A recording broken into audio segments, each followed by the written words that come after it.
2014年11月16晚，山东禹城某村庄内一片安静。由于适逢冬季，天气异常寒冷，村民们都早已房门禁闭，准备休息。村民周广照也跟大家一样，吃了晚饭后如常睡下。周广照心情不太好，不知道怎么回事。自从外面务工回来后，妻子王蓉对自己总是冷冰冰的，想过一次夫妻生活都不愿意，总是推三阻四，各种理由推脱。今天也一样，他满怀热情地跟王蓉提出想要亲热一下，妻子又以身体不舒服为由拒绝了。周广照很是郁闷，自己才刚40出头，身体健康，对性生活有需求，不是很正常吗？可老婆为什么偏偏不愿意呢？老婆比自己还小几岁，身体也没啥毛病，为什么突然对这事就没有了兴趣呢？他以前可是比自己还主动热情啊，难道身体真出现了问题？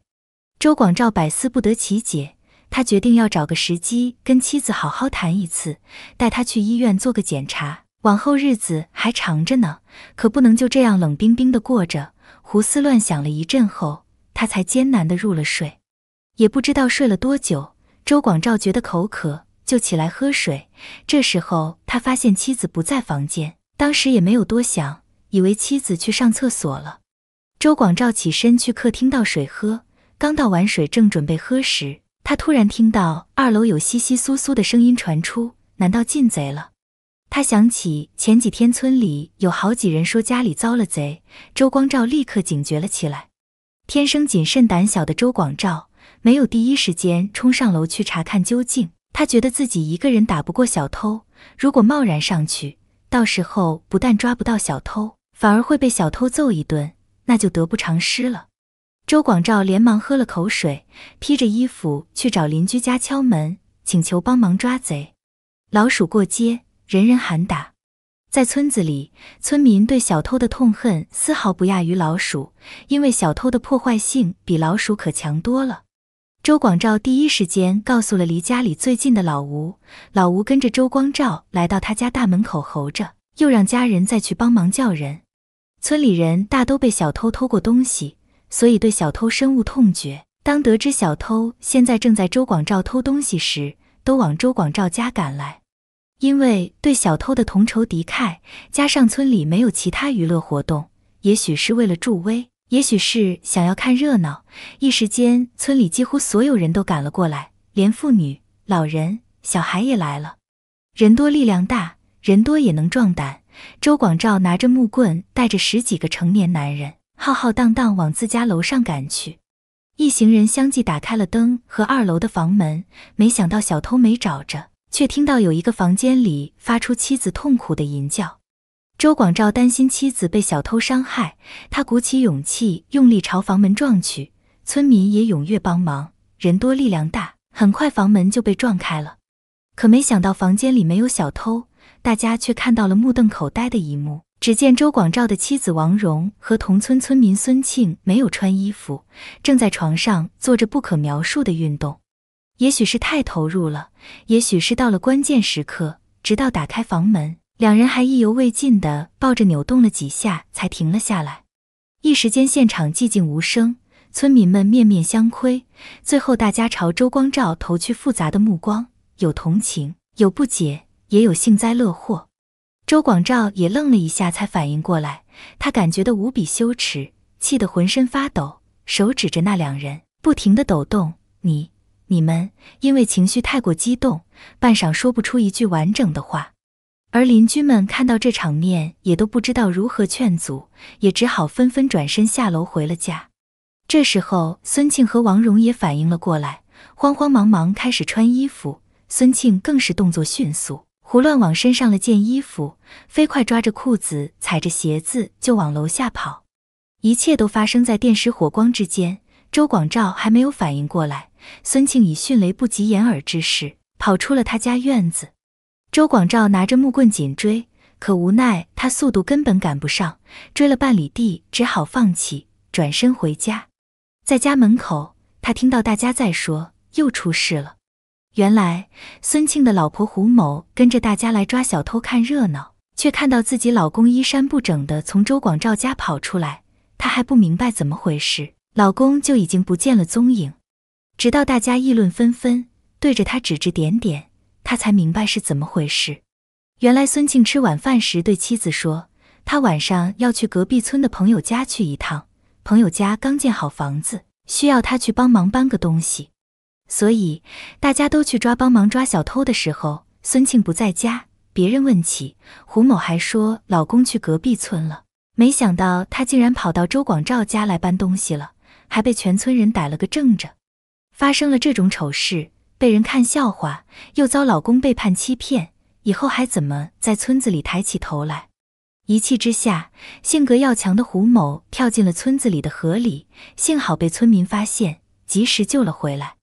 因为又发生这件事，周广照家门口的人大部分都已经走了，只剩下几个离他家近的邻居还在那里。在村里人面前戴了一顶大绿帽，周广照羞愧难当，一肚子的气无处发泄，回到家里对妻子王蓉破口大骂。他怎么也想不到自己在外面辛辛苦苦挣钱养家，妻子竟然背着自己发生婚外情。更为过分的是，自己都在家的情况下，还敢把人带到家里来，在他眼里自己还算是个男人吗？这等耻辱换做谁的丈夫能受得了？更让自己难堪的是，自己竟然像个傻子一样把邻居都叫过来帮捉贼，哪知道把妻子背叛自己的事情直接曝光在大庭广众之下，这让他在外面还能抬得起头来吗？他越骂越生气，越骂越激动，还不停地砸东西，邻居劝也劝不住。按常理来说，被大家发现做了这种丑事，肯定会羞愧会难过，应该一声不吭，或者赶忙说几句软话认个错，让对方消消气。但王蓉平日里在家强势惯了，第一次看到丈夫对着她发火，她不但不认错，还强词夺理跟老公杠上了。王蓉觉得这事是周光照故意的，她自己无能，故意叫村民过来让她出丑，让她抬不起头了，让人笑话，丈夫太阴险了，也太没用了。王蓉针锋相对，一点也不顾及周光照的面子和心情，她大声回道：“你个没用的东西，捉奸就自己捉好了，为什么要把全村的男人都叫来？还口口声声说捉小偷，一个小偷需要全村的大老爷们出动吗？你就是个怂货，不是个男人，我出丑了，你脸上就好看了。”老实胆怯又有点嘴笨的周广照本来想出口气，不料却反被强势泼辣的老婆骂得回不上嘴。一气之下，他推了妻子一把，王蓉哪里是省油的灯，他立刻就还手，两人开始打斗起来。两人在邻居的拉扯下才分开来，王蓉走到楼上关门睡觉，周广照一个人骂着也没有意思，就安静了下来。第二天，他看到妻子又忍不住骂了起来，没想到王蓉直接走到厨房，拿了菜刀出来就往周某身上乱砍，周广照还没有反应过来，头部、背部就中了数刀，顿时全身鲜血涌出，周某很快倒地不起。目睹丈夫流血倒地，王蓉这才猛然冷静下来，拨打急救电话将他送去救治，还好性命无大碍，最终伤情鉴定为轻伤2级。受此奇耻大辱，周广照愤怒到了极点，他坚称绝不原谅，一定要报案处理。王蓉这时也意识到问题的严重性，也深知丈夫这回不会像以往那样对她包容了，她感到了害怕，于是她选择了主动投案，供述了事情的经过。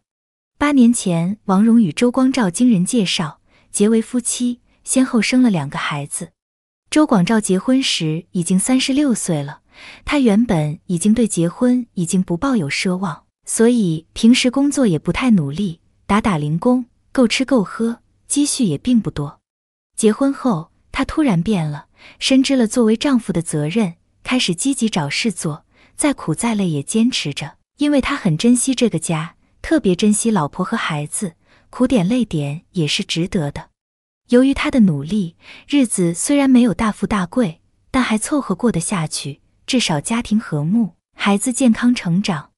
周广照和妻子的关系虽然说不是如胶似漆的，但也不算差，因为周广照的忍让，虽然妻子比较强势，但这么多年来也没有大吵大闹，红过脸的。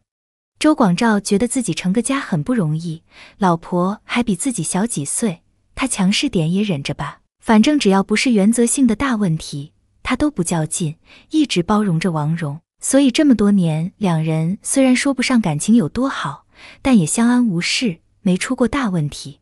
随着孩子长大上学，家庭开销越来越大，周广肇为了解决经济上的问题，虽然舍不得离开老婆孩子热炕头，但不得不外出去远方打工。这是第一次跟妻子两地长期分居，以前都是在家门口或者县里干活，隔三差五就可以回来一趟，现在距离远了，回家就不是那么方便和频繁了。刚开始，王蓉倒觉得没什么，老公出去挣钱，她在家操持家务农活，做点零工补贴家用，倒也过得平静。可日子久了，王蓉就感觉到了没有男人的日子不方便，也很难熬。她慢慢有了怨言，因为家里没有一个男人，有一些重活累活自己都没办法干了，遇到点什么事情也没有个能帮忙的。还有晚上的时候，一个人守着空荡荡的房子，也寂寞的难受，这多少让王蓉心里有了不平衡。孙庆就是这个时候出现的，他很快就闯进了王蓉的心里，两人苟合到了一起。有一天傍晚，王蓉正炒着菜，家里煤气罐没有气了，她打电话叫人送气，可送气的人说他现在忙不过来，要明天早上才有空，要么你想想其他办法，要么自己去煤气点灌气。没办法，孩子们还等着吃饭呢。王蓉只好自己拆下煤气罐，准备用电动车送过去。可是房子连院子有一段距离，还有台阶，煤气罐也很重，她那几天腰很疼，拿着煤气罐走了几步，钻心的疼痛让她再也挪不动步子。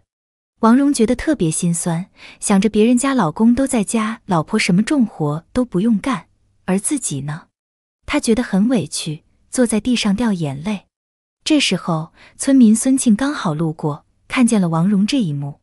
孙庆顺手搭了把手，当得知王某的丈夫常年不在家，孙庆热情地说：“你在家休息，我去把煤气把你灌好拿回来。”其实，孙庆动了歪心思。王蓉容貌不错，身材丰满，皮肤白皙，挺有女人味。她老公又长期不在家，自己很有机会。孙庆心花怒放，很快就帮王蓉打好了煤气，又热心地帮她装上，直到可以打着火。王蓉连声说着谢谢。孙庆说：“大家乡里乡亲的，不用客气，你一个女人在家，遇到有些事还真不好办，以后可以叫我，我一定帮忙。”本来王蓉家跟孙庆家不挨着，距离有点远，平时并没有什么来往，没有太注意这个人。可通过这事，王蓉发现孙庆这个人还挺不错，热心，会说话，人长得也周正。两人留下了电话号码和联系方式。后来，王蓉只要有自己解决不了的事，都会叫孙庆来帮忙，孙庆也随叫随到，很热心。一来二去的，两人关系就近了。慢慢的有不开心的事，两人会在网上聊天，孙庆时不时的发一些荤段子，试探撩拨王蓉，不知不觉，两人关系暧昧了起来。孙庆总会有意无意地向王某暗示着自己对王蓉的喜爱，而王某因常年独守空房，在性需求方面有欠缺，对于孙某的暗示他并没有明显的抵触。孙庆的胆子也越来越大了起来。有一天晚上，孙庆来到王蓉家门口，他说：“我老婆今天回娘家了，今晚不回来了，我到你家做会。”见王蓉没有拒绝，孙庆暗喜，走进了王蓉家里。说完直接就进了王某家里。等俩孩子睡了后，孙庆就忍不住对王蓉动手动脚起来，王蓉也没有反对，直接就把他领进了睡觉的房间。两个人如干柴烈火般难以自控，直接滚到了床上，衣服丢了一地，紧跟着王某一阵娇呼，两个发生了性关系，云雨了一个晚上。两个人都感觉到了前所未有的快乐和新鲜感，迷恋上了这种偷偷摸摸的感觉。自从与孙庆好上之后，王蓉与丈夫的联系也越来越少了，只要一有机会，她就让孙庆到家里来幽会。孙庆自然是欣然接受，召之即来。王蓉长得也比自己的媳妇漂亮，还挺放得开，什么花样都能接受。孙庆开始越来越迷恋王某的身子，因此他常以给王蓉帮忙为借口出入王蓉的家里，两人暗地里保持着不正当的关系，而孙庆的妻子也一直蒙在鼓里，并不知情。很快就进入了冬季，王蓉的丈夫周广照工作的地方因为生意不景气，公司给大伙提前放假了，离过年还有3个月时间，周广照就提前回了家。回到家里，他对妻子王蓉说，现在那边没活干了，看来得再加一段时间，找到新的活才能出去了。没想到王蓉只是淡淡的应一声，并没有特别的反应。周广照有些纳闷的，妻子以前不是总埋怨自己不在家，很多活都干不了吗？还说有多么想老公。这么久不见，现在自己在家得待好一阵子了，妻子本应高兴才对吗？可怎么会如此冷淡呢？也许在生我的气吧，女人嘛，有点脾气正常，多哄哄就好了。虽然感觉妻子的异样，周广照也没有太往心里去。到了晚上，好不容易等孩子睡着，周广照迫不及待地抱着老婆想要亲热，可王蓉却把裤衩拉得紧紧的，说自己累了，不想那事。一朵燃烧的火苗被凉水无情泼灭，周广照心里很难受，可也只能作罢。他认为妻子在跟自己赌气，过2天就好了，却不知道王蓉的心思早就不在他的身上。又过了3天，当周广照再一次要求与妻子发生性关系，王蓉答应了。她说当时其实是非常抵触的，但又怕丈夫起疑心，也只好假意配合着，一点感觉也没有，只希望他快点完成任务。随着周广照在家的日子长了，王蓉内心越来越反感，因为她心里已经没有了丈夫的位置，只惦记着孙庆。要知道周广照不在家的时候，她几乎3-2天就得跟孙庆约一次会，现在丈夫在家，她连孙庆的面都见不上了，她内心十分煎熬。而与此同时，孙庆这边也一样，因为周广照提前回来，让她不方便再和王蓉见面。1个星期过去，她始终寻不着合适的机会，急得快冒火，忍不住给王蓉发信息，商议如何解决。一时半会，王蓉也想不出解决的办法。孙庆对说，咱2人都有人管着，去谁家都不方便呀，可是我真的太想你了，茶不思饭不想的，日子过得没味道。没想到听孙庆这一说，王蓉突然冒出了一个大胆而荒唐的想法，她冲口就说，你从后院翻过来，爬上我家2楼来。王蓉最近找了借口与丈夫分开房间睡了，丈夫周广照睡1楼的房间，自己睡2楼的房间。她认为最危险的地方就是最安全的地方。丈夫在家又如何？她怎么也不会想到我把人带回家里来吧。孙庆一听乐了，非但不觉得有什么不妥，他还直夸王蓉这计谋太妙了，灯下黑这招都能想到，都抵得上诸葛亮了。王蓉也为自己这个主意沾沾自喜，孙庆当天晚上就迫不及待地偷偷地爬上了王蓉家2楼，他鬼混在一起了。而在1楼睡觉的周广照竟然没有丝毫没有察觉楼上的动静。这也难怪，谁也想不到表面上和自己相处的不错的妻子，在丈夫在家的情况下，竟敢把情人带到家里来，在自己的头顶上做出轨之事。第1次冒险的行动让王蓉和孙庆感觉到了特别的刺激，很快又约了第2次，依然非常顺利。有了2次的经验，他们的胆子越来越大，2人又定好了第3次的约会时间。没想到第3次却出了大问题，还被全村围观了。王蓉因故意伤害罪，被法院判刑3年06个月。经过这件事情，周广照与王蓉的婚姻也走到了尽头，周广照提出了离婚。孙庆的妻子也提出了离婚，2人办理了离婚手续。孙庆因做了伤风败俗的丑事，被村民唾弃和嘲笑，没有脸再待在村里，外出打工去了。王某出狱后也好不到哪里去，他成了村里人嘲笑的对象和反面典型，只好到外面去谋生。当然这一切都是他咎由自取，完全不值得同情。当她为了刺激把丈夫的脸面和尊严踩在脚下践踏时，应该就会料到会有如此下场。这一场带点闹剧的婚外情，伤害了2个家庭和无辜的孩子，让他们遭受非议，太不应该了。最后再说一句，世界上没有不透风的墙，时间长了总会被人发现，而后果需要自己承担。最危险的地方就是最安全的，也只是相对而已。常在河边走，哪有不湿鞋？本故事来源华阴市人民检察院官方账号和长沙李律师普法，故事中所涉及的人物均为化名。